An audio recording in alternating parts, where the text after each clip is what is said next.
Welcome to the Indie Corner, where we're talking about all things independent comics, specifically the deadliest high school comic book in the 80s, Recommenders Deadly Class. I'm Mikey. I'm Rebecca. I'm Demoan. And today, people are back at it again with another episode of the Deadly Class podcast. But this time, we're talking about during our 9th episode, covering Volume 9, titled Bone Machine, which is going to be covering issues 40 to 44. And yeah, guys, I mean, we're kind of talking about it, before we started.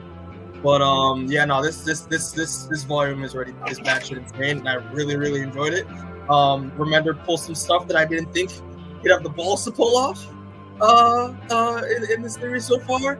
And yeah, Demoan, Rebecca, I'm very excited, and I know y'all are feeling the excitement.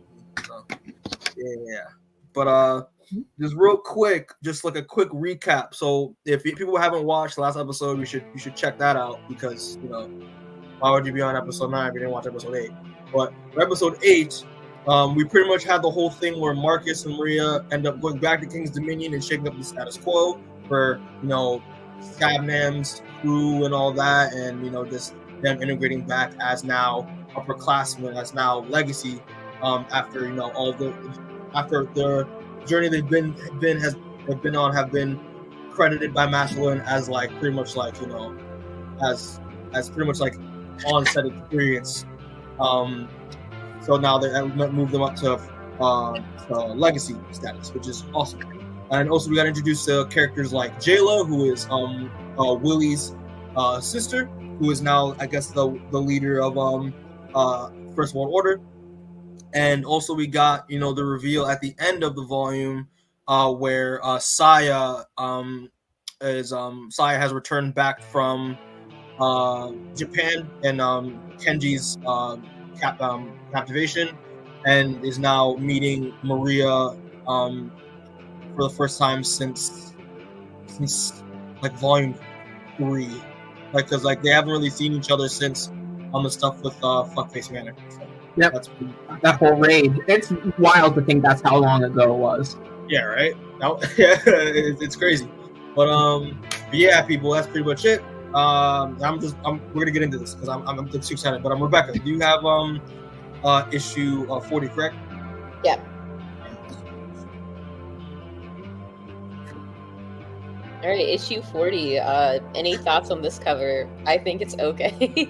It's just someone holding an axe. Pretty much, it's just a German guy wielding an axe with a very black background and shadow. It's it's cool. I think it's not bad. I mean, I think all the covers so far in this entire volume in general are pretty good. But this is definitely it's okay. It's an okay cover. Right. Yeah. All right then. So getting into issue 40, we pick up immediately where we left off last time, with Maria and Saya being reunited in the church. Unfortunately, their happy reunion doesn't last long, as some of Kenji's guys show up to attack them.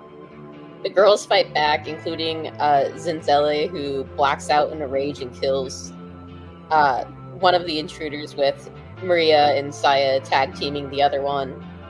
Blacks out in a rage, huh? Mm-hmm. I wonder why she does that. But like I said, you could be right. It's starting to lean more towards that way. I never discredited your theory. I could be right. I am right. This girl has DID. Listen, there's something, and that's all we know for sure. Anyway, as the dust settles, who shows up at Masterlin with a few of the teachers in tow? This fucker's everywhere. Bro, freaking big Master Lin being 2 steps ahead. I love it. I think it's so fun. Yeah, I still think he's aware of every single thing these kids have done throughout the series. Oh, 100%. I feel like it has to be. There's no way he hasn't kept tabs on everyone, throughout the entire time. Even with Marcus and Maria, Marcus claiming to be dead, and Maria, we knew about Maria being captured by the cartel. But yeah, he knows that. Yeah. Upon seeing his current students, his staffed aside, for them to be able to stay in King's, Maria and Zinzelle must kill Saya, since she's technically no longer a student and therefore no longer protected. However, Maria counters, saying Saya would be protected if Saya were her pledge. And we don't. Wait, say that again. Loopholes. I love it. Mm-hmm. Yeah, so we just leave off on them with Lynn considering the offer. Elsewhere, we see Helmut sneaking out of King's Dominion. As he makes it to his van, Tashawi is waiting for him. Helmut's on a quest to kill Petra's dad and doesn't want Tashawi there, but he insists, telling Helmut to consider it a trade. They do this job and then kill the guy who killed Tashawi's uncle. Fast forward, and the two end up in a church outside of Sacramento. The pastor welcomes them in, showing the two to the basement with the other parishioners, and informs them that Petra's dad, their archbishop, isn't here, at least not in body, but he's always watching.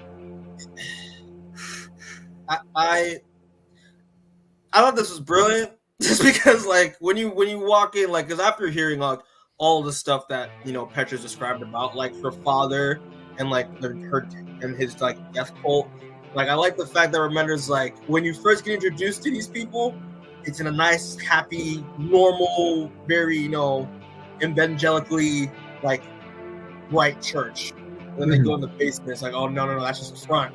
Which I think is kind of twists your expectations a little bit, which I thought was really cool. Yeah. So as they enter the basement, the pastor padlocks the door behind them, and everyone minus Helmut and Tashawi, of course, starts taking off their clothes.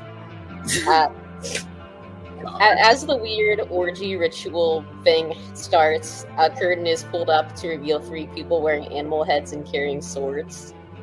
The cult members beg to be killed and imply many of them have already killed their families before this. On the first draw of blood, Tashawi freaks out and makes a run for the door. One of the animal-headed members notices him and runs after him, but before he's caught, Helmut swings his axe into the guy's back. Tashawi is able to fend another guy off with some razor blades attached to his skateboard, and Helmut says they have to see this through because he'll never find this cult again if they get away. However, then one of the people with the swords begs Helmut to kill her and take her place, and he's like, actually, fuck this. And they escape, blocking the exit. Gosh, you made me killing you weird. Now I gotta go now. Yeah, it's weird as soon as they're into it. Right. Yep. But the boys then get into an argument with Helmut saying Petra deserves revenge for all this strangeness she was put through. And Tashawi saying, well, she also killed Billy, so maybe Helmut didn't actually know her at all. Helmut storms off, tossing Tashawi the keys to his van, and who's presumed to be Petra's dad watches them through Scooby-Doo style from behind a painting of Jesus. Yep. It really is Scooby-Doo style. Yeah, I mean, it's the moving eyes in the painting. What more do you want, But later, we see Helmut hitchhiking as he's and as he's picked up, we see it's Petra's dad behind the wheel, and that's how issue 40 ends. That's right. Mm-hmm. They're going wherever the wind takes them. Yes. Yeah, yep. Pretty much. Taking them to hell, Demoan. Helmut goes to a very dark place. Yo. Oh, we'll get into that later. Mm-hmm. But this issue, I thought was really cool. I do like the fact that like this. I don't know if Rebecca mentioned, but this issue pretty much starts with Zenzele is the one narrating the entire time, which again is the first. I don't think she's narrated before. I think she's had bits and pieces of narration. Yeah, not a whole dedicated. No, wasn't she our main character for a little bit after Marcus, quote unquote, died? No, Yeah. Saya. Well, like I said, she's had narration before, but I couldn't tell you one way or another how much per issue she's had. But yeah, I do like the fact that she's the one narrating it this time, which I thought was really fun.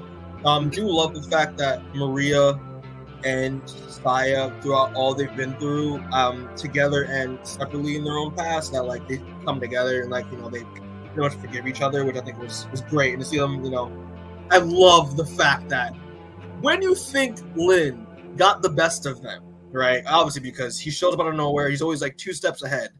Maria is the one like, I'm gonna use this loophole out of nowhere to be like, oh, but like Sai can come back because I'll make her my pledge because I'm a legacy now, which was you're doing, remember? So I love the fact that she uses it against him as like a leg up a little bit. You know? I don't think it's a loophole. Like, he still has to give them permission to do that, you know? And we see in the next issue how he kind of deals with that as well. Turns it around against them a little bit. Yeah. Yeah. Well, a lot of it. But besides that, also Zanzella having DID because she said she blacks out when she does stuff like that. Again, I'm right. But that was really cool. The stuff with Helmet. I mean, obviously Helmet's on the cover, so he's going to be the main focus throughout the course of the rest of the book. But I do love. I do like Tushawi and Helmet's relationship. Like their kind of their friendship, because like they have each other's backs after all they've been through. But I like the whole idea of like the whole trade that they decide to do, and that's probably going to be the like. And this journey, and then their falling out is pretty much going to be their falling out throughout the course of the rest of the book. It's kind of like not the falling out, but like the ending of them going their separate ways and pretty much ending, I guess, their friendship is unfortunately going to be like the last thing, that the last interaction that we'll have until towards the end, what I think is like kind of sad and somber. But I did like the relationship in the book. What were you gonna say? They don't meet again this volume, right? No, not in this volume. No, not at all. But no. I was gonna say, it's weird because they were kind of friends. I mean, there was that whole thing earlier about how Tushawi was like kind of part of the group, but also still kind of a loner. And then when Petra died, like, Helmet became the loner and he didn't want anyone else around, and he still kind of doesn't want Tushawi around, so I'm not really sure how strong their relationship is. Like, I can see what they're doing with it, but it's not the strongest relationship in the book. Right. But just to close it off, but I want to pose a question. Which one do you think is worse? The death cult we see here, or the TikTok dance cult? I don't know about you guys, but I don't know. I don't think this tops the TikTok dance cult. I don't know what you're talking about. I use real life. I don't understand it. Get your references. Okay, for people that don't know, there's a documentary on Netflix right now about the TikTok dance, the 7M TikTok dance cult. Look it up. It's kind of fucking insane. But the cult in this that we see in this, I think is kind of insane. And the fact that like we see that Petra wasn't kidding when she said that her father was literally a monster, and that he obviously is really good at getting people to do what he wants and believe in what he believes, because we have these people sacrifice themselves in order to as offerings to him, and even getting more insane, wanting to be killed and admitting that they killed their families in order to be killed by these guys, by these like prophets or whatever the hell with the animal heads.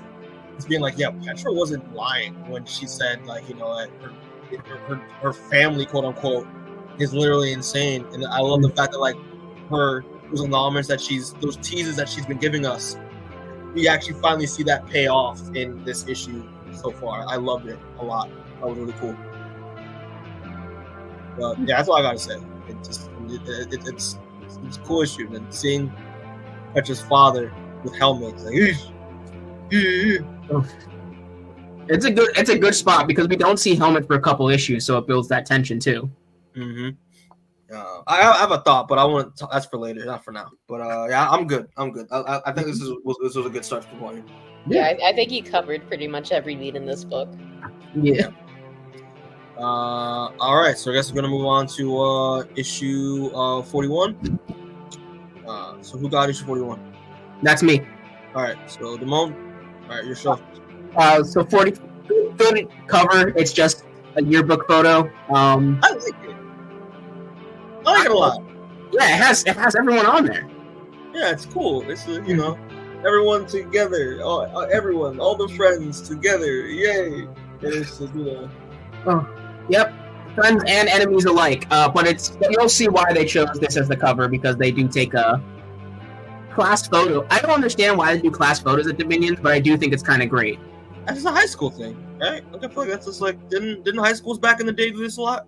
Yeah, but it's just when you're killing people, I feel like you don't want your picture. And again, like I'm pissed we won't. I would love to have seen what the scene involving the class photo in here in live action. I thought that would have been really cool. Oh, that would have been good. I won't lie. Fuck me, right? Shit. Alright. But no, yeah, good cover. Any other thoughts? No. Okay. So, issue 41 starts off with another Marcus monologue. He's talking about how he had a dream where he dreamt that everyone he'd ever known was old. Not even like the people who died young, even people he'd never met. Just everyone was old, and they were dying on ventilators. They never thought they'd be there. And one of his friends asked, "Do you think they still remember the jitterbug and why we did it?" And then he goes on this whole talk about how what's in matters to one generation will just be misconstrued and misrepresented by the next, or just completely forgotten. And the stuff that is remembered isn't always the most important stuff. Hold on. Sorry, real quick. It just kind of hit me. Isn't as the jitterbug? Is it referring to that that song from? Yeah, like a song and dance. Yeah, like the jitterbug, like that shit, right? Yeah, I think so. Personally, I don't know. Yeah, but that's what he was referring to. Okay, I just hit me just now. I was like, wait a minute. Okay. Yep, they just want to make sure, but he's talking about how it's just misrepresented. But then we jump to January 4th, and they're doing. This is where the class picture comes in. They're doing the school picture. They have someone lining up to take everyone's picture, and Marcus is going on and on about how Maria came to him last night and told him that she did something, and that it wouldn't be great, but just to trust her. And at this point, he's just shooting shit with everyone in like the picture, waiting to get taken. And he looks and he sees that Syfy is coming. This is not good for him.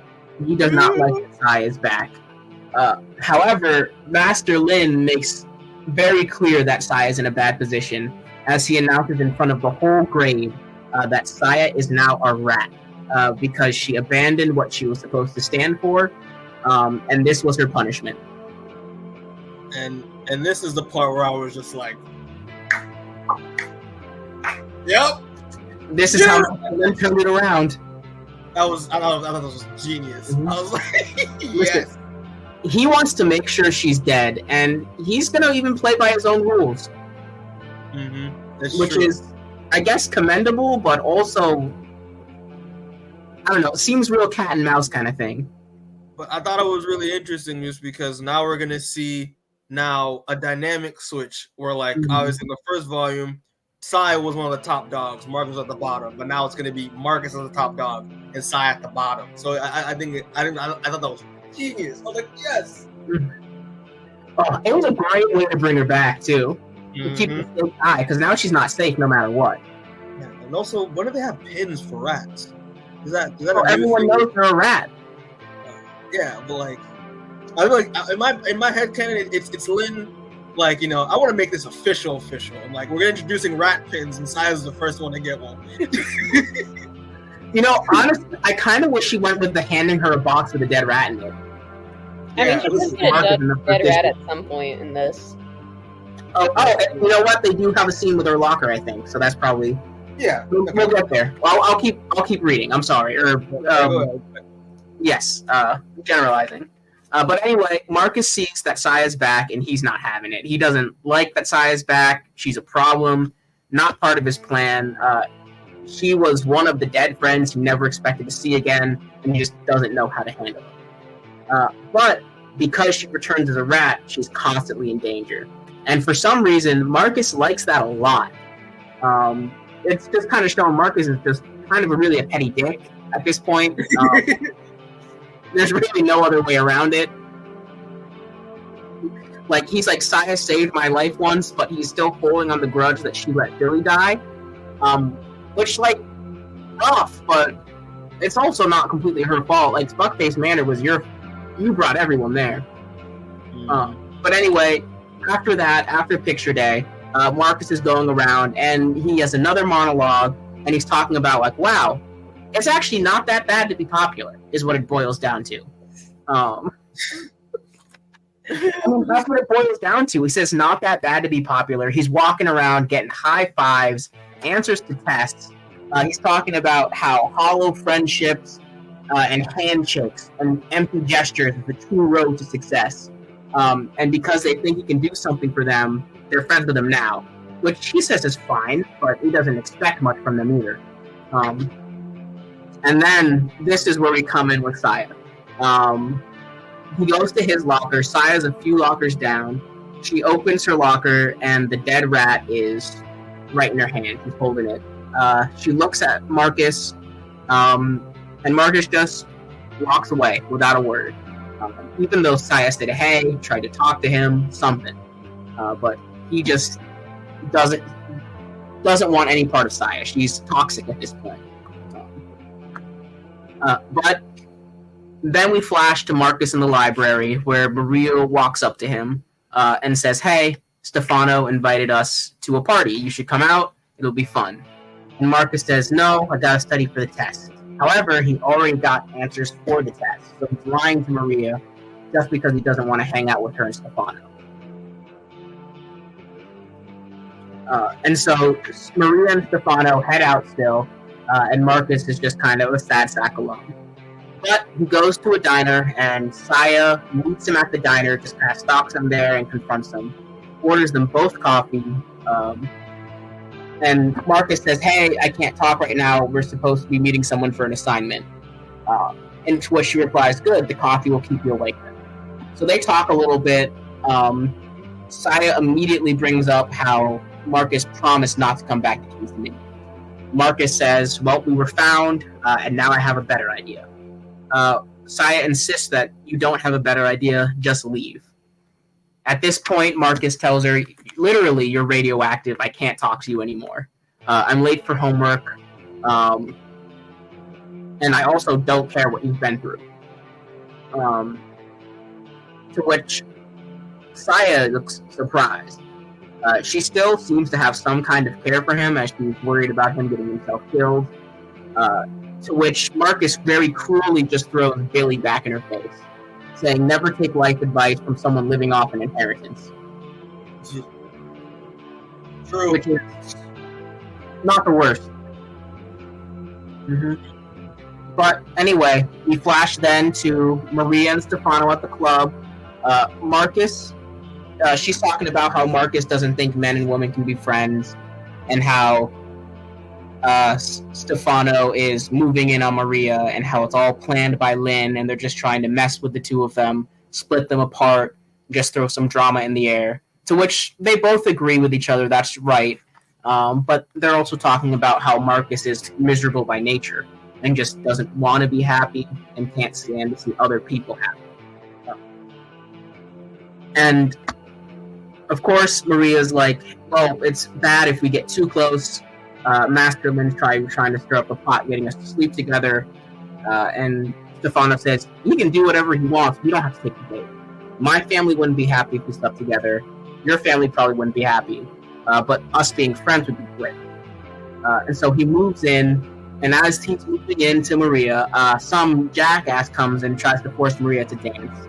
To which she said she doesn't, and Stefano sticks up for her. He calls this man ugly and says to shave his porn stash, and that woman won't like him, and that he's just garbage, just in general as a person. Mm-hmm. But he pulls her away, and they leave the club, presumably, or do something else in the club. We don't necessarily know. But after that club scene with them running away, we flash to the carnival where they're at. They're talking about an assignment they got from DeLuca, which is one of their teachers. Jayla's talking about how this is an extra assignment and that she's not the complaining type, but she doesn't think it's fair. To which someone says, squeaky wheel gets the grease. And it also gets replaced, Jayla points out. And as they're walking through the fairs, they're all talking about how you can't pander to complainers and how it ruins things, and how all there's the scapegoats, and how things like... at one point, one of the kids goes on a rant about how a bunch of Nazis and stuff, how Disney was a Nazi sympathizer, But they're talking, and they eventually play some games. They play this one specific frog game where Jayla makes a Vonnegut quote about how be careful who you pretend to be, because in the end, that's who you are.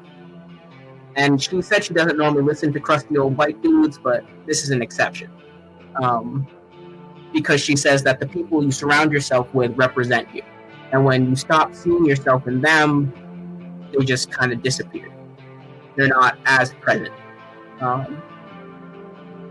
And Marcus is saying that, but Jayla comes back with, oh, so my brother died because you'd outgrown him. This causes Marcus to lose. Jayla wins her big teddy bear. Marcus says that's fucked up, but she says you only let other people have the power to hurt you with their words. Anyway, after that, they just go walking more around the fair and how they're talking about how they have a reputation and how coolness is a disease. The only way to be cool is to go cold turkey, but that's a cliche. That to become cool, we either absorb the criticism or we ignore it and we don't become cool. And all while they're having this talk, they eventually see their target. It seems to be this old politician who honestly has a lot of 12 women have stepped forward for him for sexual harassment allegations at least. He says it's all fake and that the big media is trying to go against him and that he won't stop it from him doing his job. And after that interview's over, Jayla walks up to him and kind of flirts a little bit, at which point he very quickly suggests they go somewhere more private. And they go to the Tunnel of Love. After that, there's a cut to Zoltaire. Or Zolta? What did they call this version? The fortune telling? Zoltar. I didn't catch it. I think it's Zoltar. Zoltar. Yeah. Yeah, but anyway, he says he always likes to get a fortune. And they get the fortune, and we don't find out what's on the fortune. We just know that it's something Marcus already knew.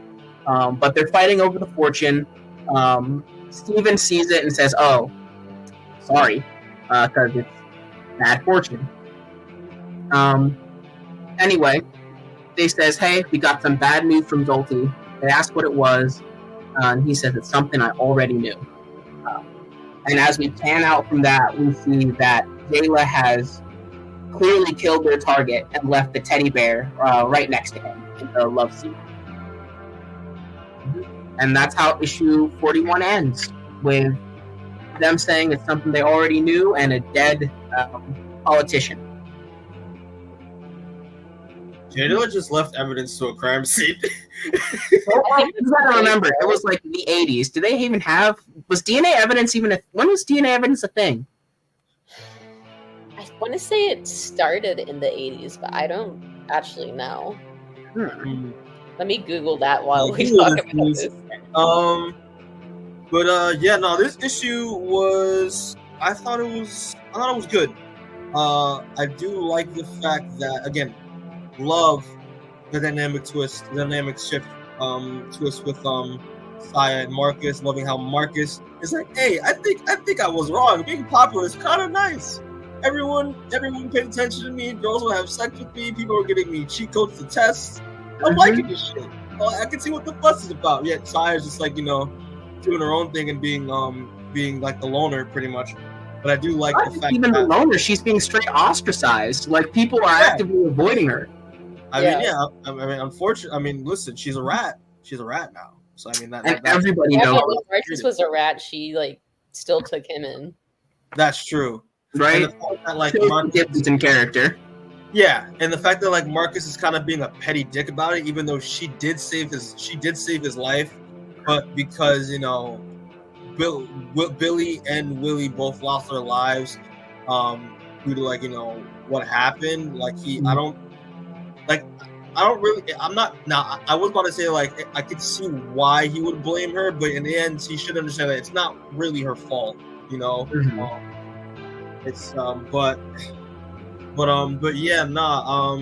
the stuff with Stefano and Maria is interesting. Obviously, they're teasing something that we honestly, out of all the stuff that happens in the rest of the volume, we kind of saw this part coming, but we're not going to say what it is. But it's kind of like their friendship establishment.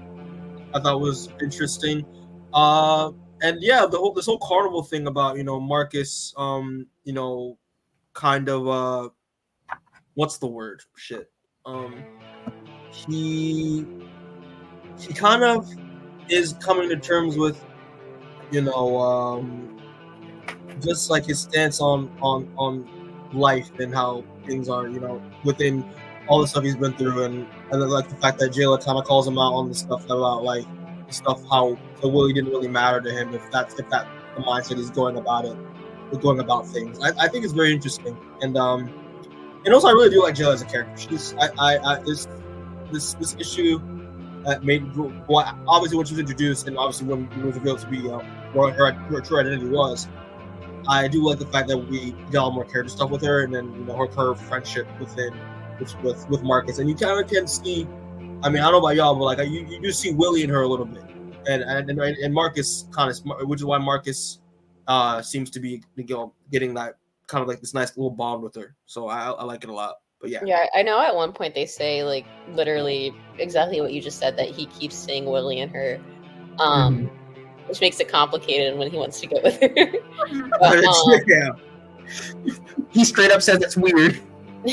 But honestly, I feel like since Marcus came back, I'm getting like increasingly frustrated with him doing like the same version, the same monologue, different flavor of it, like every single volume. Like I get it. Say something else, Yeah, I mean, yeah, that I will say is kind of the downside. It is a lot of the same conclusion. Because they're always the same, like, especially in this volume, it's paragraphs and paragraphs of cynicism. And I get that that's his character. But I've heard it so many times already that it's starting to get annoying. And there's 9 volumes worth. In this volume, at least. Yeah, that's what most of my chapter was him monologuing. Yeah, you got a lot of the word heavy stuff.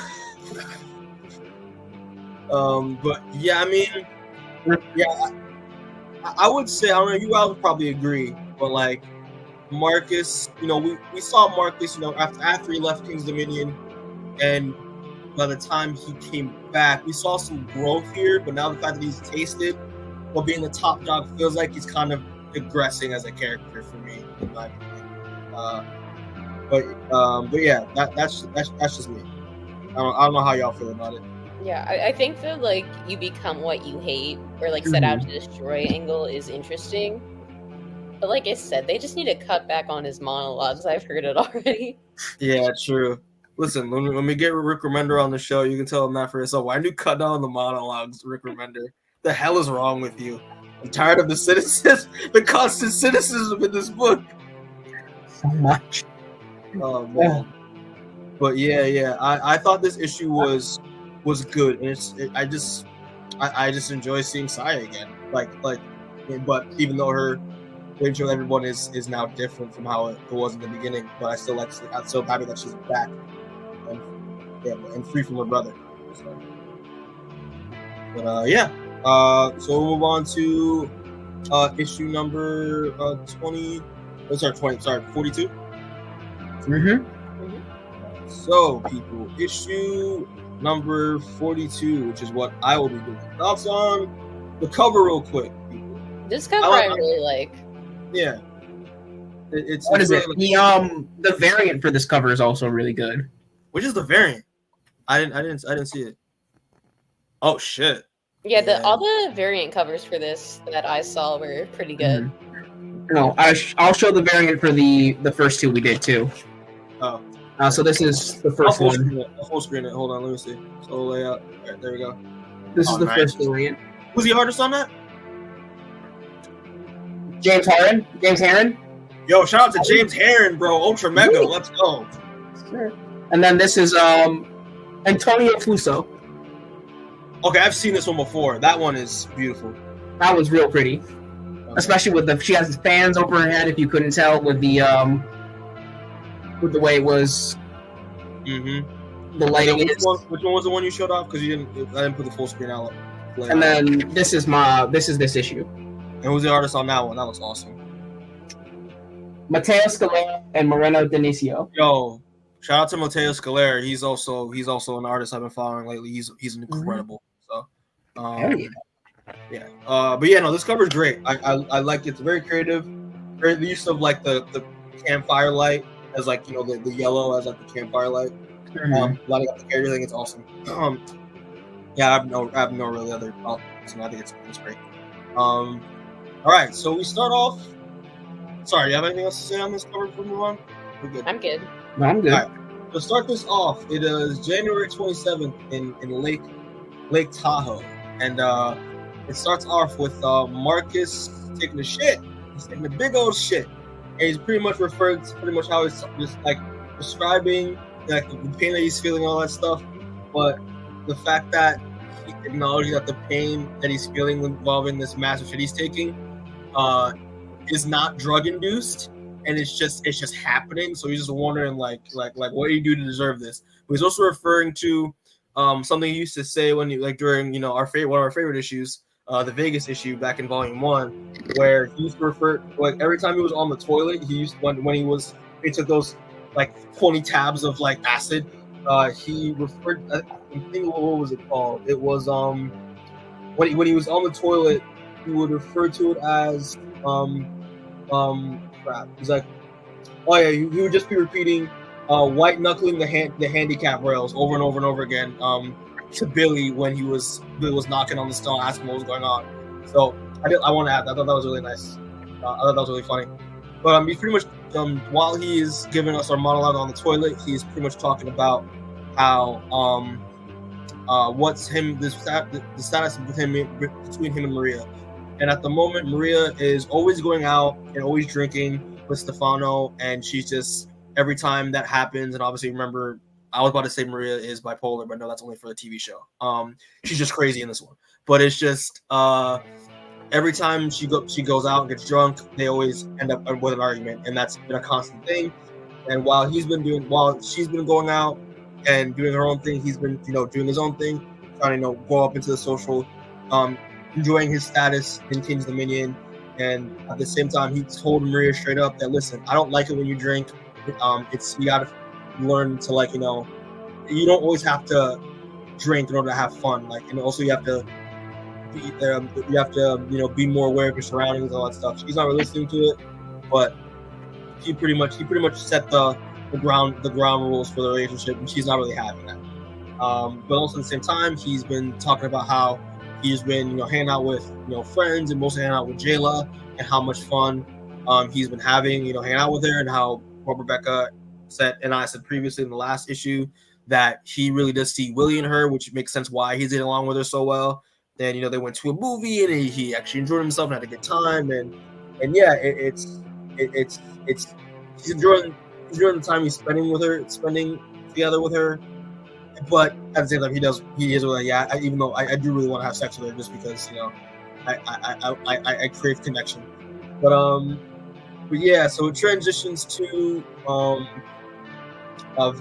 Sandman getting his ass kicked, and this is what Marcus is narrating. Sandman's pretty much losing the trust that he's getting with his clique that he's built. So with Victor and the Troll, and obviously, and not with Brandy, because it all started because he started to have a thing with Brandy, and that's what's destroying pretty much the whole group's relationship. Sai is keeping to herself and minding her own business, because again, she does have a massive target on her back because she's a rat. Stefano has invited a bunch of people out to Lake Tahoe at his parents' at his family's cabin for a huge party. Marcus doesn't really want to go, but Maria kind of coerced him so that he stop being all cynical and have some fun for once. So yeah, that's pretty much the whole toilet recap in terms of what's going on within Marcus's life so far. So transitions to Lake Tahoe, where we see Maria and Marcus show up to Stefano's cabin, and as you can see, it is freaking chaos. Like there's kids drinking, everybody's there. Freaking Senzele, Tashawi, we got Jayla showing up and all that, and we get to see Paulie's there somewhere. Paulie, your boy Paulie. Shout out to Paulie back in, what was that, volume 4, with the final exam. Yeah. Just shows up and starts being a character, kinda. Everybody knows Paulie. Everybody knows Paulie, and everybody loves Paulie. No one hates Paulie, and I love the fact that Remender brought him back just to revive that running joke. I love that. But yeah, it's just Marcus, these two guys trying to hand Marcus and Maria some drinks. Marcus obviously against that after what's been going on with their relationship, but Maria kind of tells him lighten up and shit, lighten up and just stop being a sourpuss and just to move on. But he ends up talking to Jayla, and Jayla's like, hey, what your girl Saya's kind of get eaten alive by all these guys, everyone at the party. Isn't she one of y'all's people? And she's like, listen, not anymore. It's kind of complicated. And she makes it know where leaving your people behind is the worst thing you can do, because it makes you just a really fucking, it just makes you a dick. And he's like, hey, coach, just come and introduce me. So she drags Marcus to Saya, and I love how Jayla is like, hey, hi, I'm Jayla. I used to date my brother, and Saya's just like, holy shit, he has a sister? What? Okay. And while this is happening, Marcus is being a petty asshole and is being reminded, oh yeah, remember the brother that you had murdered? Yeah, remember that, Saya? And freaking Jayla's trying to ignore that, just make conversation with her. I mean, Saya did taunt him a little. He said, "Girl never forgets her first true love." Yeah, which I was like, ooh, dig the knife in. But yeah, that got me thinking a little bit. I was like, was he your true love, huh? I don't know, but that's the point. But that's when we get to see our boy Paulie freaking is about to play spin the bottle with everyone sitting down. He spins the bottle. The bottle goes to Saya, and he's like, Saya, truth or dare? Truth. No, kiss or dare. And he's like, and Saya's like, I'm not gonna be kissing nobody here, so dare. And he's like, I want you to reveal. It's like, I want to know. I want you to tell me who popped your cherry. And we get that flashback, that infamous flashback page of Saya and Marcus sleeping together. And then she was just like, and then she just walks away.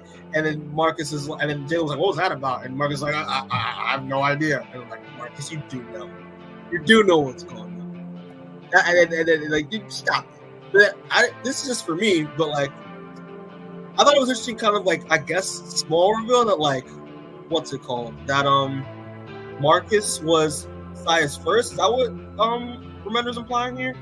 Yeah. I mean, that's what I got, at least. Is that it wasn't Willie. Yeah. So, yeah, I thought that was very interesting. Cuts back to Marcus and the troll. Now Marcus walking around, and he sees that the troll Grogda is messing with Sabnam and burns him with a cigarette, and he's enjoying that. He's enjoying watching Sabnam suffer. Stefano grabs Marcus and Maria and is like, "Hey Marcus, why don't you have a drink? Lighten up, let's have some fun." And he's just telling him to fuck off, and at the same time he's like, "Listen, you can't tell me you don't want to have to deny a drink." Like the host, you're in my house. You gotta have some fun. He's like, don't worry about me, worry about yourself. And then he ends up while I'm walking away. And then Maria's like, listen, stop, you gotta blow off some steam. You gotta lighten up a little bit. You can't be the sourpuss for the next 2 days. And you know what? He's like, listen, laughing and having jokes. What we used to do back in the cartel. So at least try for me. And he's like, listen, it's I'm trying very hard to make this work, but if you're gonna keep drinking and acting a fool, then I don't know what else you want me to do. And she's pretty much being defending herself, being I just want to have fun my entire life. Everyone tried to I had to obey and do whatever else wanted, but now I'm free. I can do what I want. And he's like, all right, you know what? Then fuck you. I'll just do what I want. And he takes some alcohol, walks away. Comes back to now the current state where this is why he was on the toilet, and he realizes that, oh wait, Stefano spiked my drink, which is why I'm shitting like crazy. He ends up bursting out of the toilet and going after Stefano and Maria, who ends up walking outside. It transitions, and then while they walk outside, we see Brandy, Grogda, and Chapman out by the campfire, and Grogda tells Brandy to watch them and see what's going on. While it cuts back to Marcus. Marcus is looking for Jayla, wants to know where she's at, because he's like, you know what? Listen, Maria's gonna be acting a fool. And obviously she's like, doing shit with Stefano. She doesn't care about me. I'm just gonna have some fun here. I'm gonna sleep with my best friend's sister. So I'm gonna figure out where she at. And he has a girlfriend. Yeah. Which is well, he has a girlfriend. So again, it's Marcus leading back to being a piece of shit, being the thing that he hates, and it's hilarious. So before I end up talking about what's going on, so obviously it's Pride Month, and I said us off camera. This is the Pride issue. This is our Pride issue of the month. Because what happens next is kind of wild. So he ends up, fixing himself up, trying to make himself look decent. He opens the door and is like, "Yo, Jayla, like I wanted to know if you're free to have some cuts." And Jayla is on top of is half naked, appearing to be making out with Saya. And then they look at Marcus. Marcus looks at them. Jayla tells Marcus, "Yo, like, do you mind? Like, can you fuck off?" And yeah, Marcus, she busy. She busy. And then Marcus just closes the door. And while Marcus is like, "Oh shit, honestly, you know what? This was Willie watching over me. He's not, hey yo, don't do this shit." So I'm just gonna I'll find something else to do. I'll just hit the hay for today. I mean, how about that? Is that cool, Willie? Right, great. He goes to the room, opens the door, and we see what appears to be Victor giving the oosmash that fellatio to Steven. And you're just like, okay, like Pride Month, woo! And also this is coming from a curious conversation that Victor. Something I do want to point out that I think is really funny is that when Marcus closes the door, he does lock it. Yeah, he does because Victor was like, "I thought the door was locked," and he was like, And Ketsy was like, "I never said that." it's hilarious. It's so funny. Wait, this is coming from a previous conversation where Victor and Steven were arguing about why won't Steven, why are you gay? Because you're gonna go to hell because you're gay, and they're having a whole religious bullshit battle, and I thought that was funny. So the fact that Steven won, I thought it was hilarious. I was like, this is so funny.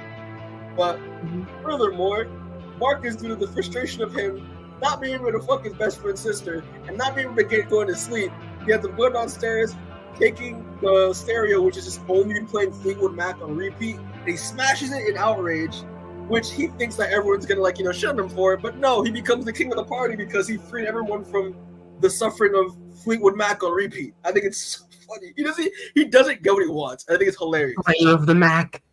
Oh man. But it transitions to Maria and Stefano. They're going outside. They've been walking towards the outside of the front entrance of the estate because they're meeting up with Maria's plug to get some very, very, very high-end Mexican cartel cocaine.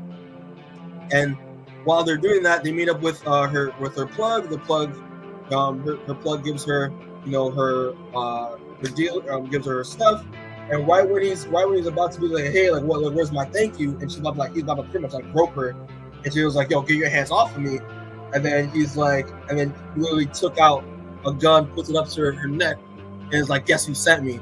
And then we hear a bang bang, a bang bang, and it's just like, "Oh, what happened? What's the deal?" It turns out Stefano ended up shooting the guy. Killing him, but the guy out of reflex shot back and got him and grazed him in the neck. And obviously she immediately hugs him, embraces him, they kiss, and she's like, "Oh shit, what do we do?" Well, there's having Brandy's in the corners and he's like, "I got him now, boys." And then so it transitions to Shabnam and Grogda. Brogdon's pretty much laying it on him, being like, "Hey, you're worthless, you're a piece of shit. You all see where we're at now. See our power. We pretty much have nothing because of the bullshit you did with Brandy. You're breaking yourself apart. And it's funny because you don't even deserve what you got because I did all the. You don't even kill anybody. I did all the killing for you while we're at King's Dominion, like I should be the one at the top, not you. And then he pretty much calls him a fat, he calls him like a fat turd or whatever. And he's taking it until he reaches his breaking point, and like she actually pushes him on the ground, and then she pretty much like, yeah, but I'm done. It's like I'm done. So I'm done with that because she doesn't want to be second fiddle like her mom was second fiddle to get her way up to the top. And while she's about to pretty much hit him with the marshmallows and says, "I'm done with you," he ends up whacking her in the face with an axe, and then he pulls it out of her, and she drops into the campfire. And due to the fact that you just killed someone for the first time and is in shock, he just sits back down, and Randy comes out and knows like what happened, and it just he looks down at her burning body, just like on fire, and is like, yeah, I think we broke up. And he's just roasting his marshmallows over her burning corpse. That's how his marshmallows while he's roasting her. And that's how issue 42 ends. So thoughts on issue 42, people? Issue 42 was a road trip, I won't lie. Oh, dude, it was nuts. Yeah, the rest of the volume from here on out just action piece after action piece. Mm-hmm. And just like plot twist after plot twist. Oh, man. But yeah, continue. What else do you talk about the volume? Issue. I don't know why I didn't clock that Victor's homophobia was internalized homophobia. I thought he was just listening to his dad. Oh, I mean, as far as we know right now, he's bisexual king because he is also fucking around with Brandy. So shit, you're right. I forgot about. He was, and plus he did have sex with. No, he didn't have sex with Petra. My fault. He did, but then he was like, there was rumor that like he actually didn't. So. Yes. Yeah. He lied. Yeah, so he lied. I wonder why. But yeah, no. Man. Yeah, continue. No, it was also a big part when Shannon finally snapped. Because I'm not gonna lie, I also thought that he would be the one that ended up dead in this relationship. Oh, did you? Yeah. Did not have hope for him. Yeah. I like that he's not like completely out as a villain yet, you know? This is like him getting back in the game, so to speak. Right? Too many people were stepping on him before. And the thing is, like, you can only be stepped on so much until, like, you know, you explode. This was his breaking point where he exploded. No, I mean, but yeah, man. What are your thoughts on? I mean, we already talked enough about Marcus being an asshole, so we don't really gotta go into that. But what are your thoughts on, like, you know, is anything else like whole Jayla and Saya hookup? I said this off camera. I thought it was hilarious this happened because, you know, it's your boy Willie. You know, it's your boy Willie watching your boy, right? It's your boy Willie watching Marcus. But at the same time, like, I still think it's a little weird that, like, Saya was dating, you know, her brother and then ended up, you know, hooking up with her sister. Even if she's drunk, I mean, that's whatever. But I still think it's really weird. I don't know about y'all. But. Yeah, it's weird, but I guess, like you said, she just has like a type. Yeah, she's got something going on too. She seems like she's also just in general mad at Marcus, and this might have also been a way to get back at him. Well, I mean, the other thing with it too is Jayla's the only one who will give her the time of day now that she's a rat. That's 100% true. Because she did, you know, extend the olive branch to her, like, and no one else has done that. So yeah, that's probably a reason why. Like, she's like, yeah, like she, you know, went out of her way to, like, you know, actually like talk to me and try to connect with me. So hey, shit, like, that's hot. I mean, so I don't know, but yeah, I think it's. I'm curious to see where they go with it. If this is like a one-time thing, or it's just like, you know, maybe it's gonna turn into something. But yeah, I still think it's a little weird.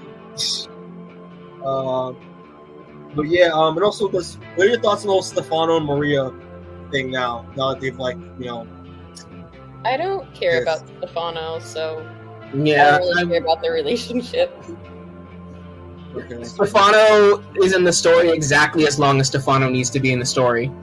Yeah, that's fair. That's fair. I mean, yeah, his purpose for being here is to get Maria to cheat, and that's exactly what he does. Mhm. and this is when I was like, "Yo, Master Lin, just stay winning." he planned this shit. It's kind of wild that They even knew what he was planning, and they still fell for it. Right? Like it's crazy. It's crazy. But yeah, Allah's issue was great. Allah's issue was really great, and again, it kind of, what Rebecca says, it just gets crazier and crazier from here. But yeah, man, this is that Shabnam, man. Shabnam this is some like shit. It's I've seen a lot of movies where like, where a guy like goes so far where like he just snaps and is like, it's just, hey, like I'm just gonna roast some marshmallows over my dead ex-girlfriend's corpse. It's just weird. It's crazy that like I kind of, it's kind of out of nowhere. I like this turn that Shabnam has taken. Again, it reminds me of that, like he's still a villain in all this. He's still an antagonist. So yeah, it's great. But yeah, I'm done. I want to go into 43. Yeah, I don't think I got anything else to add. All right. I'm good. So to start off, issue number 43. Also the cover, which is the cover of which is what I use for the thumbnail. I think this cover is awesome. Oh yeah, I really like this cover. I like how every character is framed in the fans. Yeah. How that's composed. Halo. Yeah, I love the mostly like monochromatic look with the gray, and how the red is kind of the red like with the targets around their heads. Like I think it's like a really cool way to to separate like the dark gray palette with some color. I think it's really cool. Yeah, I think this is actually my favorite cover of like the whole. Something about it. I'm just like, it's so sick. Are you gonna tell me what's the variant cover for that too, Demoan? Oh yeah. So this is the variant, and it's by Bengal. Oh, by Bengal? Yeah. Bengal is also a dope ass artist. Again, remember, you're doing a good job getting these dope ass artists on this. It's just, I'm not gonna lie, these last three variants are just Saya. All three of them. The next one's Saya. Saya's great. Just like to draw a girl with a sword, Right? It's just fun, I guess, and I don't blame them. But yeah, so I got another else on the cover, so we'll just move on to the story. So pretty much we start off with are you doing this one? I thought I was doing this one. I'm doing this one. Who's doing 44 then? Because it wasn't me. Yeah, I thought you had the last issue. No, I said I was doing 40. I thought I was doing 42 and 43. That's not what your messages said, dude. Oh shit! I don't know what I was doing. Quatcha. I guess you can do it. I guess shit. Do you want to do it? Yes. I can do it. Oh my god! You wrote notes for it, so no, you go ahead. We can't have shit on this podcast. Yeah, you wrote notes for it, so yeah, you go ahead. Are you sure? I'll take the L. Just go. Oh my god. Well, we open up on Marcus doing one of his standard monologues about how people believe things are going to get better with time, but they never really do. This is like 4 pages worth of monologues. I'm not going to go into it. You get the point already. Yeah. Mm-hmm. As he's thinking this, we see him leave the party, walk past and ultimately ignore Grogda's burning body with Shabnam and Brandy standing around it.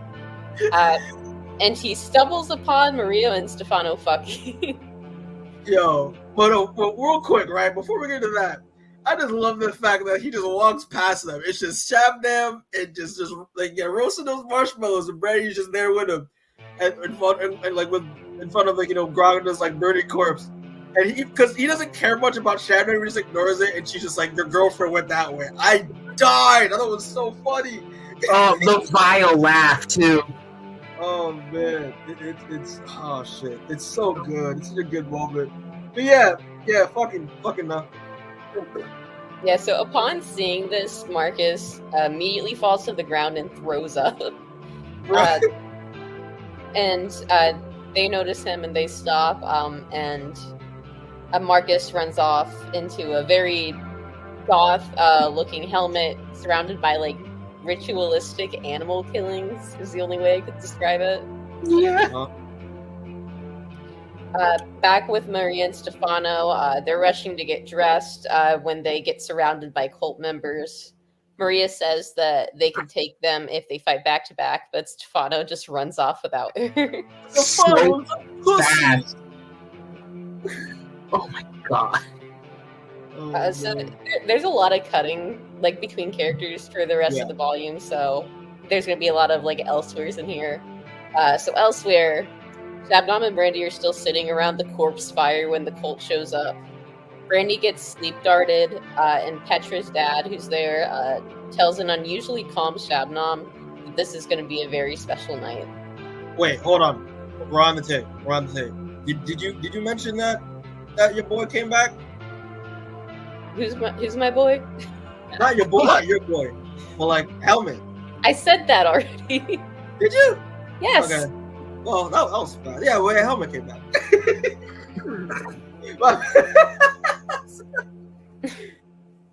Oh, sorry, I missed that. But yeah, nah, Helmet came back. Mikey wanted to do this issue, you could tell. I really did, but it's fine. But like, real quick. Write your fucking messages right next time. We don't have to go into semantics here. But I just want to say real quick that like I didn't see this coming. I was very surprised. I thought Helmet was gonna kill him. I honestly thought Helmet was gonna do what he promised and kill her dad, but I did not expect him to come back as like fucking German goth lord. I was like, Jesus Christ. I couldn't tell when I was like this if the like Halo thing is like part of his costume or like what's going on there. He looks like a fucking video game boss here. He really does. He was like I think it's like it kind of looks like a 2-stage boss too. I'm not gonna lie.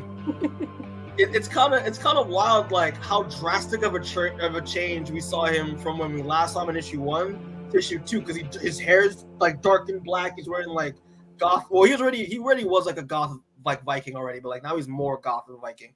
And just the animalistic like ritual killings and shit. And I was genuinely shocked. I was like, wow, like Petra's dad is that convincing. Like that's crazy to me, you know.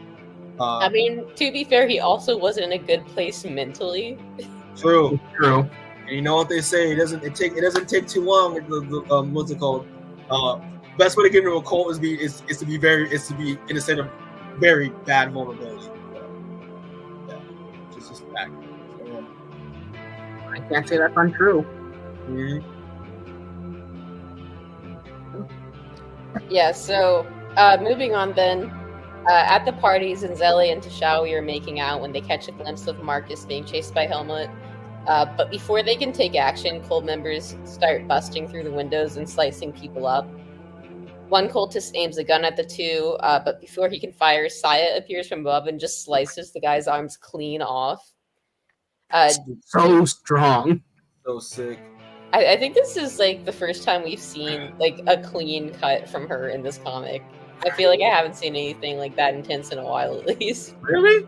I feel like maybe not that intense, but like you usually don't see her doing shit like this, you know? There's that little bone in there, even in the arms. That's what months of Japanese torture will do. It just makes you stronger. Builds character. Yeah. It's like milk. It builds strong bones. I mean.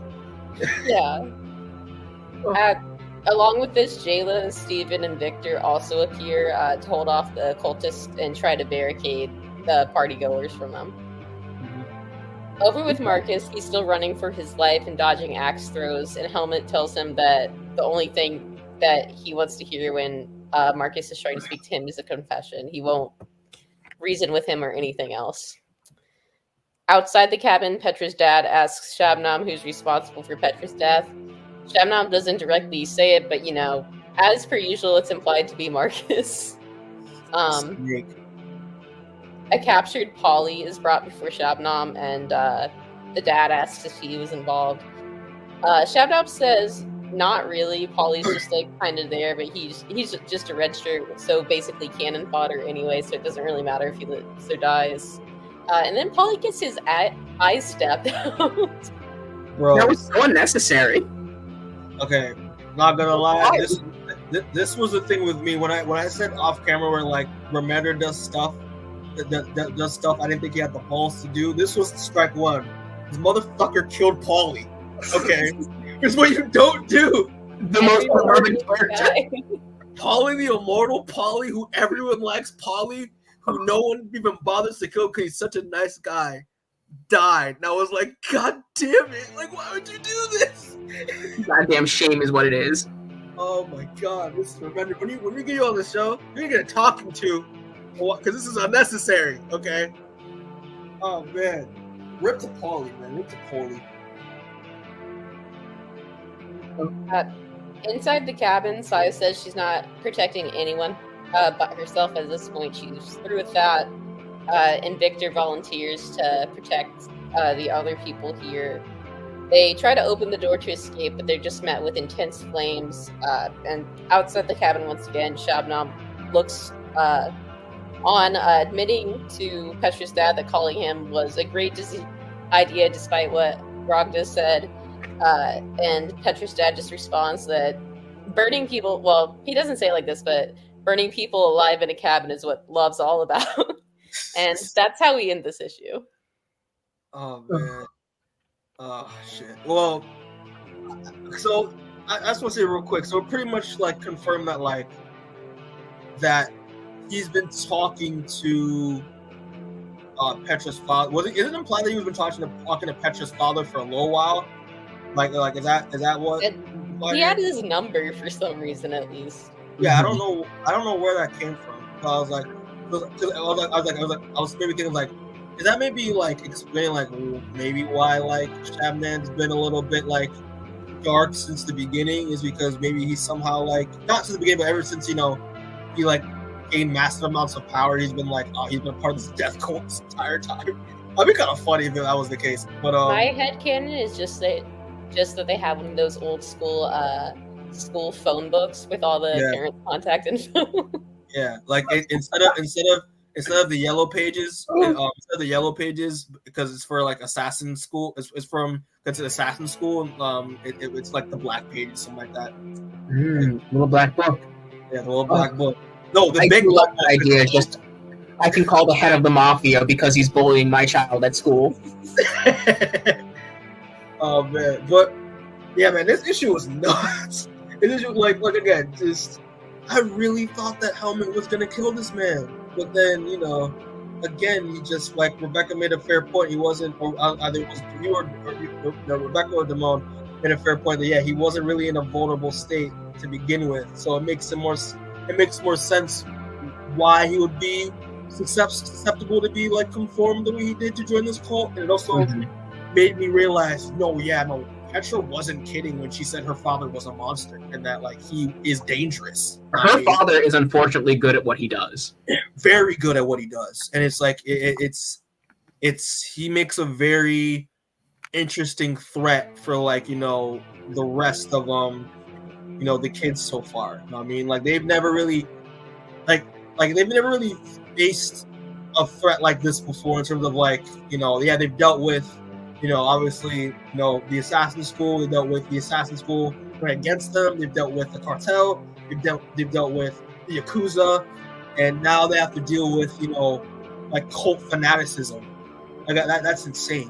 I like how they use that. I know Remender uses like the idea of like fanaticism and cultists and like the way like and the cults with Petra's father as another threat that these kids have to face now, which they've never faced before. I think it's a good way to keep things fresh. I mean, I really liked it a lot. Yeah, I think it's interesting too. It's not just the main group that's in trouble this time. It's basically every kid at the school that we know of. Yeah. I feel like we need to like have like at the end when we finish the series, right? At the end, we should have a body count of like how many fucking students have died throughout the course of this damn book. Like it's crazy. Like that one page here where it's through that montage of like these kids just getting slaughtered by these cultists. It's insane. I'm just like, how many students does King Dominion like run through on like each school year? It's crazy.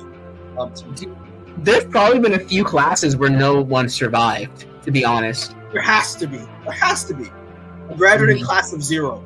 Know what I mean?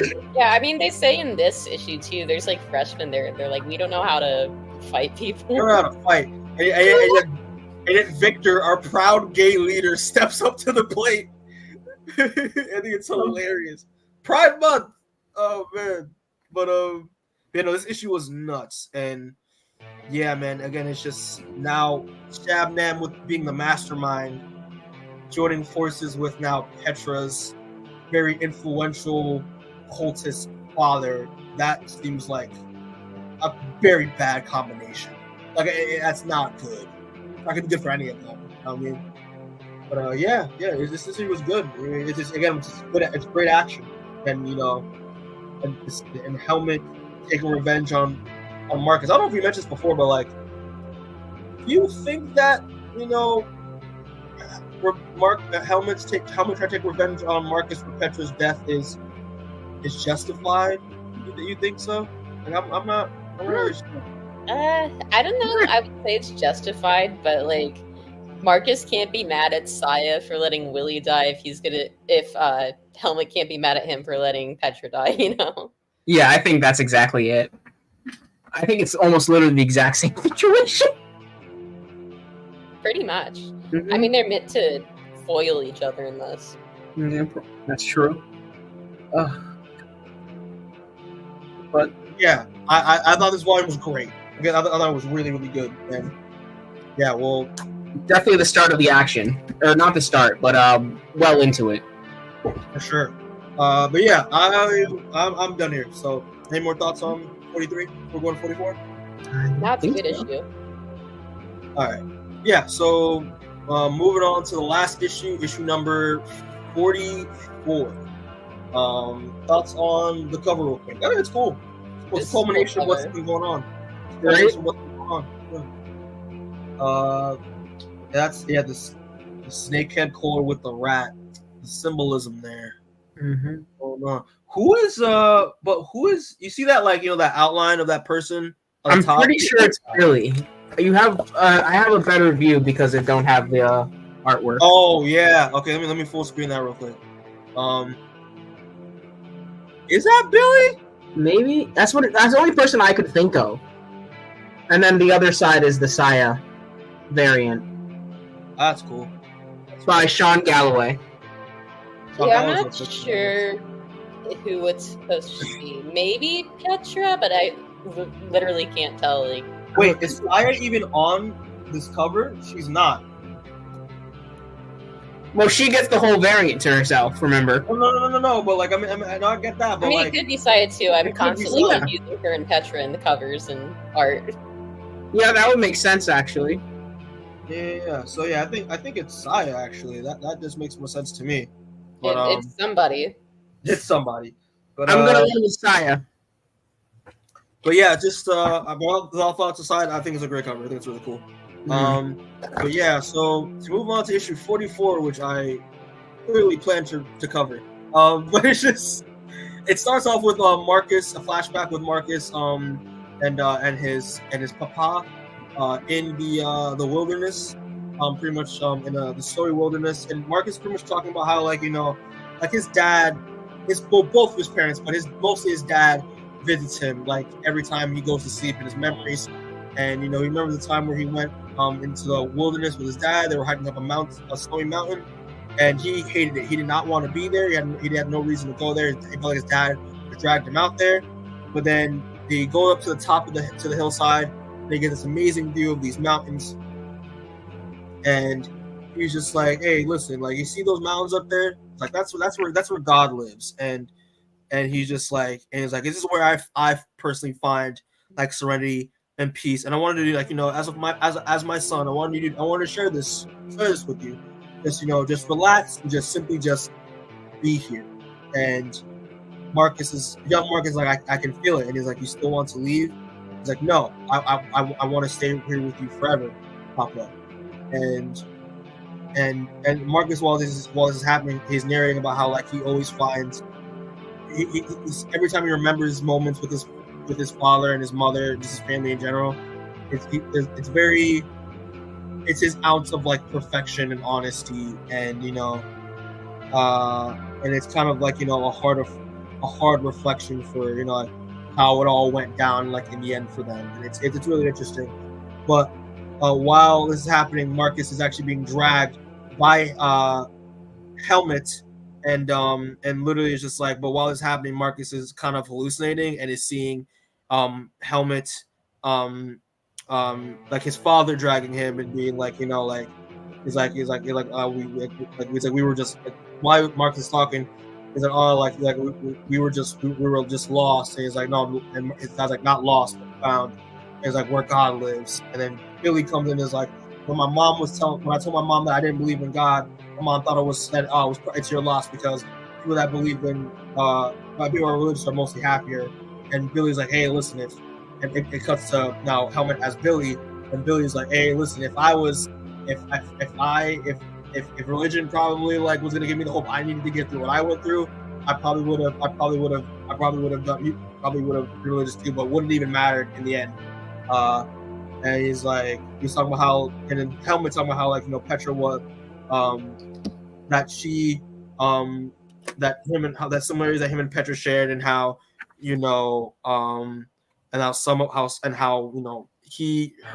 their connection through what they've gone through, made him happier and all that stuff. But he's eventually going to set things right because in the end Marcus doesn't like it when Marcus prefers to be unhappy and he prefers everyone else around him to be unhappy. So I thought it was really interesting. And it transitions to fucking Brandy in shackles, and we see Petra's dad and Shabman, and Petra's dad is like, you know what? I like the racist one. We'll make her my spiritual daughter. And you know what? In honor of this occasion, I want us to setting things right. What's up? I was thinking that he made her the spiritual daughter because she was the one who killed his other daughter. Honestly, that's actually what I was thinking too. I just said that just because I thought it was funny. Oh, okay. But yeah, because Brandy killed Petra, he now views Brandy as his spiritual daughter, and now he considers Shabnam his son after setting things right, by having him go after people that murdered his daughter, and to celebrate this massive occasion, you and Brandy are gonna get married in the name of their god, which is not Satan, but is still just as bad. It transitions to everyone else has been in the cabin that is now set on fire, and pretty much they're trying to figure out a way to burst out of there. But they know that if they do burst out, they're surrounded by the cultists. Victor decides to be the newly found upon gay leader and decides to burst out of the doors himself. And he ends up actually breaking the doors down, and now is face to face with all these cultists ready to attack him. But then all the other students band together and try to prepare for leap into action for a fight. There's a really cool page I have here with all of the other characters leaping into action. It's awesome. So then it transitions now to Brandy and Brandy being dragged by Petra's dad. Is like, come daughter, we have to go on the business. And he's like, hey Shabnam, you coming? And he's like, you know what? Shabnam looks at these chains, he grabs them. Yeah, I kind of got a better idea. I'll catch up. And Marcus comes back to Marcus pleading for his life. To Helmet saying, hey, this is such bullshit. This is insane. I can't believe this is happening. And he's like, listen, man, believe it. And it's like, and he's telling Marcus, it isn't gonna make you feel better. And he's like, hey, I guess we'll find out. Is it me or does Helmet looks like he's a member of Kiss? I don't know. It's just that's the vibes I get. He kind of gave me that energy before, but now seriously. Yeah. So I don't know. It's just me. So while this battle is taking place, the students, the students seem to be holding their own pretty well, taking out as many cultists as they can. And while this is happening, Victor notices Brandy being dragged away, and he's felt like he's obligated to save her. He rushes out to try to save Brandy from being kidnapped by Petra's dad, and then all of a sudden we hear a bang, and Victor is shot in the head, shot in the leg, and is down. And while this is happening, But his dad's like, huh, it's convenient, and just walks away with Brandy. And while this is happening, he's like, oh, but why? He's talking to a mysterious figure from far away, and he's like, oh, but why? Why did you do this? And it's like, I bet you wanted to make peace, wanted to piece it together, and it's revealed that it is Jayla that shot him. And he's like, I don't understand, like, that I can't leave Brandy, I have to save her. And she's like, yeah, no, I bet you want to. I bet you want to be nice, and that this, you being our gay leader is going to actually, you're going to find some retribution after all this stuff has been done. But eventually, I can't. But in the moral of the story is, I can't let that happen. And she's like, and then she was like, hey, but it doesn't matter, because even if they start to like you, they'll eventually fuck you over. And she ends up shooting him a second time in the shoulder. And while he's down, he's like, listen, he's like, and she's like, again, saving everyone in the cabinet isn't going to do much for you, anyway. But and you think that would make you feel pretty good about yourself. And she's like, this at point, Victor's begging for his life. He's pretty much like apologizing for Willie's death, and that he let him give him a chance to be a better person. And he's like, let me make up for it. And then you see her stare at him in anger, and she puts it down for a second, and she thinks about it for just a second. And we hear another bang, and she shoots Victor in the head. And she pretty much is like, listen, it's like, Willie doesn't get to grow up, and you don't ever get a chance to feel better about yourself because of it. And yeah, so this is pretty much the end of Victor. And this is strike 2 of me saying Remender not having the balls to do what he did. I never thought we'd see Victor die. I was actually very surprised. Well, at least I had to put the book down for a minute. I won't lie. Yeah, me too. I was, because after seeing Victor kind of grow as a character from when we saw him till now, it kind of hit me back. I was like, wow, shit, I thought Victor was here for the long haul, but apparently Jayla was here to end that for a very justified reason, because Victor was getting his moment to shine throughout the past issue for the past 2 issues, but obviously Jada can't let that happen because Willie can never shine again, Yeah, I really like this scene. I think it's well written. I like how Jayla's character's written, and I mean, like you said, we've already seen Victor kind of start to try to redeem himself a little bit. So even though he doesn't, he still kind of gets what he was looking for, at least in the eyes of the reader, Exactly. And it also kind of cemented as well that obviously we know Willie as, obviously me and Rebecca know he's more of a pacifist in the comic and in the TV show. In the comic, he is non-kill. He has that no kill rule. But we love the fact that we've been seeing all these other characters talk about how, with Marcus, and obviously implication with Saya, and they see a lot of Willie in her. But this kind of cemented that no, she's far different. Even though she is Willie's she is Willie's kinfolk, that she's willing to go that extra. She's willing to cross the line that Willie can never cross. And I thought that was very, very interesting. But yeah, moving on. So we pretty much get back to Helmet, and Helmet is again going off of it's pretty much the same stuff he's been saying. The fact that he's going through his whole backstory about how he's talking about how memories that he has with his mother, and how his mom, and how he ended up being involved with the organization that he's a part of, and how much trauma that he experienced because when he ended up talking about how him and his mom always had to fight to survive, and she became really sick. But the thing is, she had a curable illness, but they didn't have the funds or the means to get medication. So she ended up dying, and he ended up getting inducted into, it's a German word, but he pretty much describes that it's pretty much a top secret assassin organization. But that's pretty much what became his home. But they said he was very highly susceptible to programming, and he realized Petra was the same way. And things like that was why him and Petra connected so well, is because they had that commonality between each other, that she understood where he was coming from, and he's like, and you let her die. And this is where we see Maria do a sneak attack on Helmet, and they start to fight.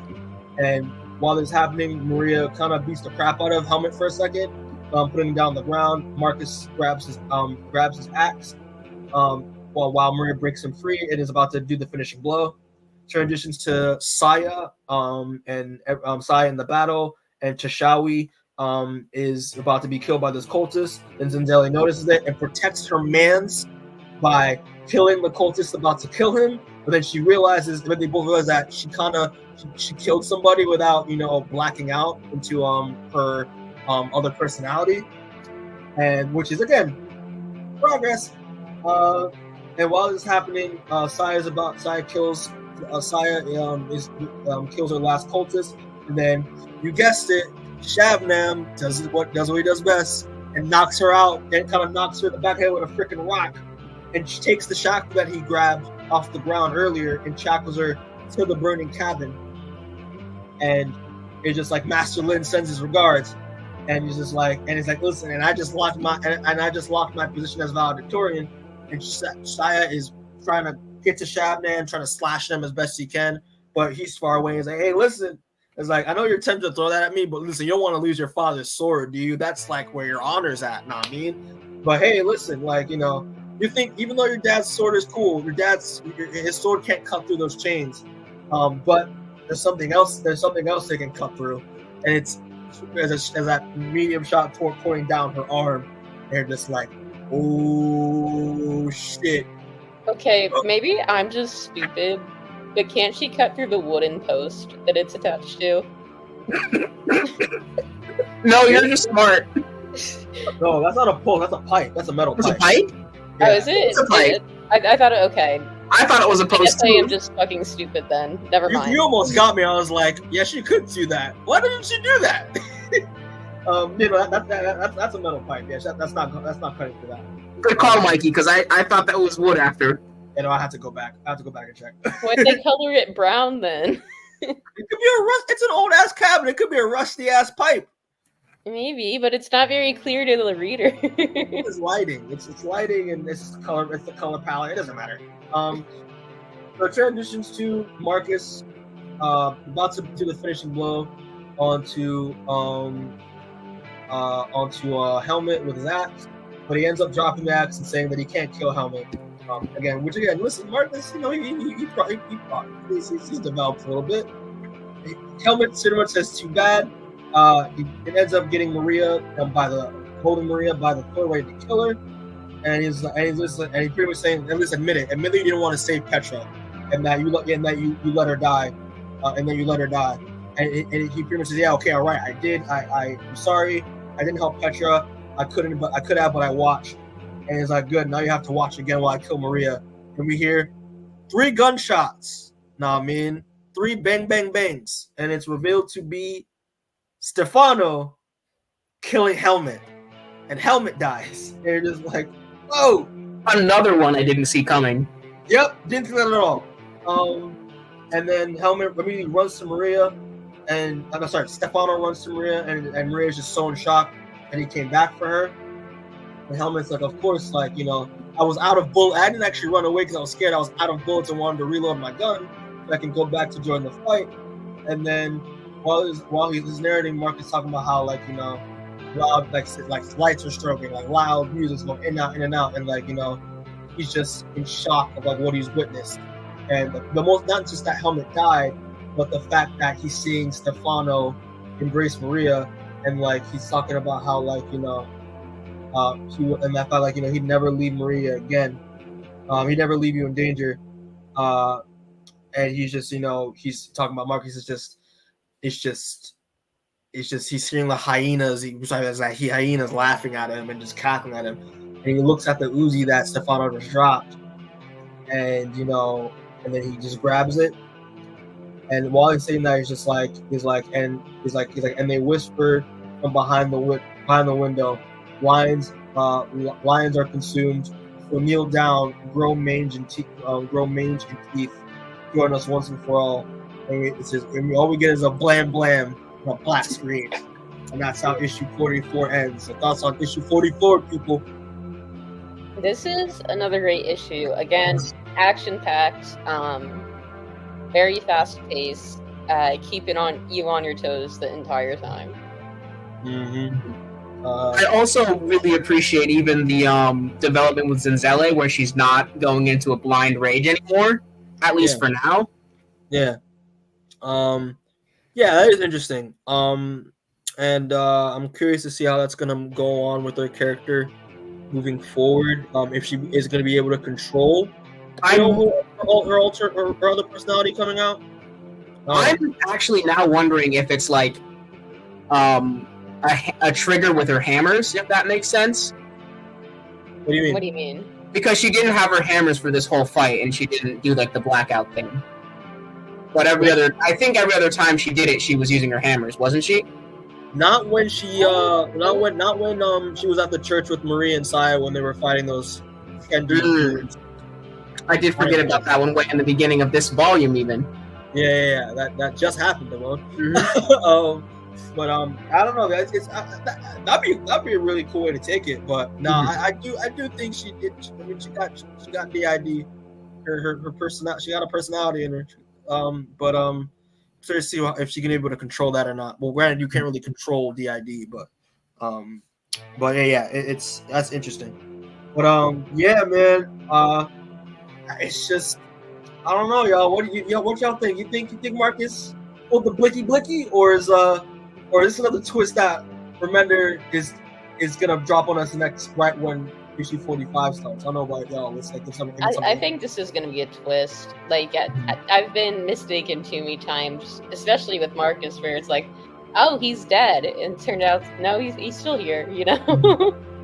I won't lie. I was so excited after I finished this volume that I did start volume 10, and there is a little bit of a twist. So, keep your hopes up for that.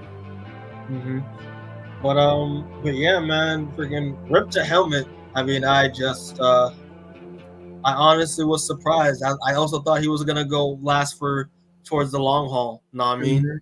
It's but again, he just had to be susceptible to fanaticism and ended up dying in a blind rage to quote unquote get justice for Petra, and it's just it's interesting. But even though the thing is, like, he didn't really fulfill her promise, just because her father ends up walking away. Like he escaped. So in the end, he pretty much failed her. I mean, which is kind of sad. Like, it's twisted. Like, he failed her, but it's trying to justify trying to justify that by going after Marcus instead. It's just interesting.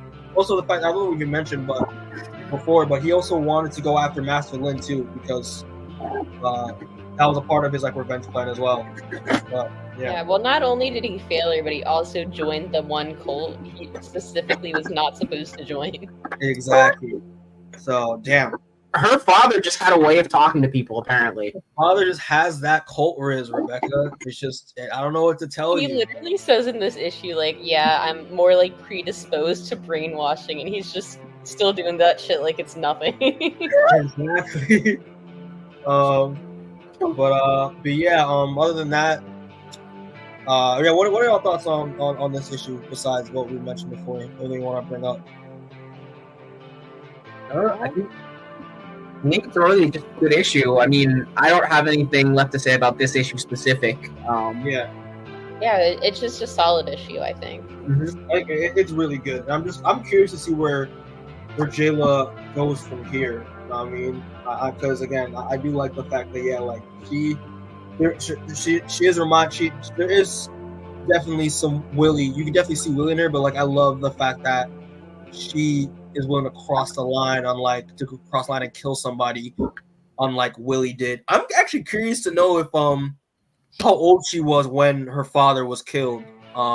Because maybe I don't even know. I don't know even if she knew that Willie killed her father accidentally, or if she did know, or maybe she was too young to remember. Maybe we'll get that flashback later that she was there the whole time. Maybe. Are you implying something, Demoan? Because you read ahead. I'm implying anything. Yeah. Overall, this issue is great, and again, Shabnam being a snake, my G, and again a good one, because I love the fact that he because I did not get why he got those shackles. I was like, why is he getting those for? And then he like, oh wait, now I'm gonna trap Syfy here. He has to cut off her arm. It's just it's. I was like, damn. But yeah. Again, we're gonna see more of Shabnam and his newfound father and his newfound wife in the next volume, I guess. A lot of plot threads that like I'm curious to see where it's gonna go in this volume for sure. But yeah, he takes over the cult. Yep. But yeah, besides that, I guess we're pretty much over 44. But what are your final thoughts on Volume 9 Bone Machine as a whole? This was a good volume. I liked it way better than like the past volume or 2 volumes that we've done. And I like that the action's starting to pick up a little more again. Yeah. Yeah, I agree with Rebecca. This is the last couple of issues have been a lot of setup issues, and it feels like we're finally in the action again, which is honestly my favorite part of the Deadly Class. Because the scenes they paint of the fights are so beautiful. They're great. Listen, Wes Craig and whoever the colorist is, I'll probably get the name of that. They do a really good job. Boyd, right? Boyd, yeah. Yeah, they do a really good job. Just like making the action seem very dynamic and very beautiful in terms of what's going on. It's really well done. Yeah, Jordan Boyd. Yep. Excellent. Yeah. Sorry, I'm thinking about it. Like, I think in other issues I've complained that there's sometimes too much action without character development. I think it's mostly action, but it's entertainment. I think the latest volumes, they're not quite striking the balance of like character development and action, but this action is like entertaining enough that I can let the lack of character development slide, you know? That's true. I just love the fact that Marcus went from being an edgy boy, being a dickhead edgy boy, to now kind of like getting some really good character development and like learning not to be a dickish edgy boy, but now he went back to being a dickish edgy boy, and it's just will he continue to be a dickish edgy boy, or is there what's next for Marcus? I don't think Marcus has it in him not to be. We're gonna get another like volume or 2 of him being edgy, and then at the end just gonna be like, actually, I'm cool now, you know? I'm cool now, yeah. Rainbows and sunshine. I'm very curious to just see where like, because pretty much essentially like, I would hope that him and Maria are kind of done here, like, you know, because like Marcus was about to cheat, Maria ended up actually cheating, so like I would feel like, you know, the relationship would pretty much end, you know. Like, I mean, he says he cares about her, but even last volume, he was like, yeah, I'm like just kind of in this relationship out of convenience, you know? Mm-hmm. And then the other 2 girls he's trying to get with are getting together, so yeah, fuck him, you know? He kind of deserves what he's getting. He set himself up for it. But yeah, man, this volume was really, really good. Really good action, really good moments. Again, really good twists. Like again, there's some stuff I didn't see coming. Again, man, I don't know if I can ever forgive Remender for killing Paulie. I really don't think I can ever forgive him for it. Strike 1, strike 2 was Victor, strike 3 was Helmet. Bruh, like it was just bang, bang, bang, bang, bang. It was nuts. It was crazy. Right. I'm very curious to see like the plot threads with volume 10 now, for sure. But I really, really love this volume a lot. Mm-hmm. But yeah, any more thoughts on volume 9? Any more thoughts you want to say real quick before we close out? That's it for me. That's all for me. All right, people. So yeah, for everyone who are watching this or will watch this or appreciate the support, please be on the lookout for more content in the future. For just to tease real quick, so obviously we're going to be covering the next volume we're going to be covering is volume number 10, which again, after reading this volume, I'm very, very, very excited to see where this volume ends up taking, because it's going to be lit. But yeah, volume we're going to be covered next time we do the podcast is going to be volume 10, which is going to be titled Save Your Generation, and that's going to be covering issues 45 for 48. And as you can see here, we're gonna get a little standoff between Syfy and Marcus. It looks like. I think this panel you chose kind of spoils some things a little bit. It's fine. It was the only panel that I could find that I could fit within the template. Damn, I noticed how she doesn't have a hand. I don't know what you're talking about, Demoan. I'm very, very excited to talk about this volume. And yeah, to be on the lookout for that, people, whenever that episode drops. But yeah, people, check out, comment, like, subscribe. What are your thoughts on this volume? Have anyone read this volume? What's your favorite moment? What's your favorite plot twist? We'd love to hear it down in the comments. Also, be on the lookout for more videos. There's a couple Juneteenth stuff I want to potentially do before Juneteenth, during Juneteenth. So that's going to be in the works. Check out our review for X-Men 97 that me and Seamus dropped like 2 weeks ago. That was really fun. Check out the YouTube shorts I just dropped. The Spider-Man one that I made went very well, and I was very happy to see that. Check out, obviously, the recent After Dark. Check out the rest of Deadly Class if you're just joining us with this episode. Check out all the entire stuff that we've done so far. Check out the Transformers stuff. Check out the Endicott After Dark. Check out the reactions. Check out the clips. Again, more content coming your way. We're slowly pushing them out as best as we can, but we appreciate all the love and all that. And it's been a pleasure. We're at almost at 250 subscribers, so that's progress. Almost being Soon to Shield. We're gonna have a party when we pass Soon to Shield subscribers. This is like a one-sided beef you have. I know it's pretty funny. But as always, people, get home safe. We're looking for more episodes, the next episode, and more content on the way. Get home safe. Peace out. We'll see you all next time. All right. Peace. Bye. Bye.